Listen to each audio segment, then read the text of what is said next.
Now let's talk about article 2 and article 3। हालांकि दोनों एक जैसे लगते हैं लेकिन दोनों अलग भी हैं। एक जैसे इसलिए लगते हैं क्योंकि दोनों के अंदर नए स्टेट्स का फॉर्मेशन है या फिर एडमिशन है या स्टेबलाइजमेंट है। लेकिन अलग इसलिए है कि आर्टिकल 3 के अंदर नए स्टेट वो होते हैं जो एग्जिस्टिंग स्टेट से तोड़ मरोड़ के बनाए गए हैं।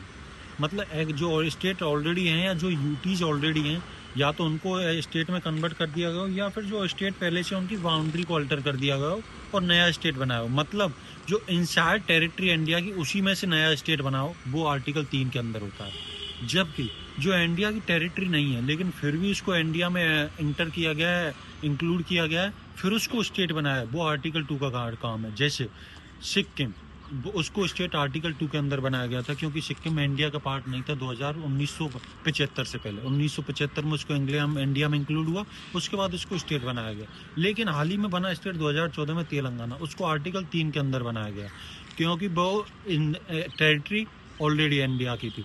तो आर्टिकल 2 का मतलब जो आउटसाइडर्स को स्टेट बनाया जाता है वो आर्टिकल 2 के अंदर का होता है पार्लियामेंट के द्वारा, और जो इनसाइडर्स को स्टेट बनाया है वो आर्टिकल 3 के अंदर होता है पार्लियामेंट के द्वारा। अच्छा, आर्टिकल 3 के अंदर जब स्टेट बनता है तो पार्लियामेंट को गवर्नमेंट को लॉ बिल लाने से पहले, अच्छा आर्टिकल 3 के अंदर जो स्टेट बनता है उसके लिए बिल लाने से पहले प्रेसिडेंट्स को रिकमेंडेशन होनी जरूरी होती है, और प्रेसिडेंट रिकमेंडेशन करने से पहले उसी बिल को स्टेट लेजिस्लेचर के ओपिनियन के लिए भेजता है। हालांकि स्टेट लेजिस्लेचर का ओपिनियन टाइम बाउंड होता है और उसका ओपिनियन बाइंडिंग नहीं होता है प्रेसिडेंट पे। गवर्नमेंट चाहे तो उसके ओपिनियन को माने, गवर्नमेंट चाहे उसको इग्नोर कर दे, लेकिन उसका ओपिनियन लिया जाता है कॉन्स्टिट्यूशन के अनुसार।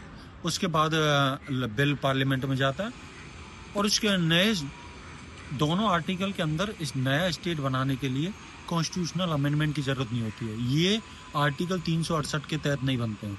इसके लिए सिंपल मेजोरिटी चाहिए और नॉर्मल प्रोसीजर होता है। Thank you.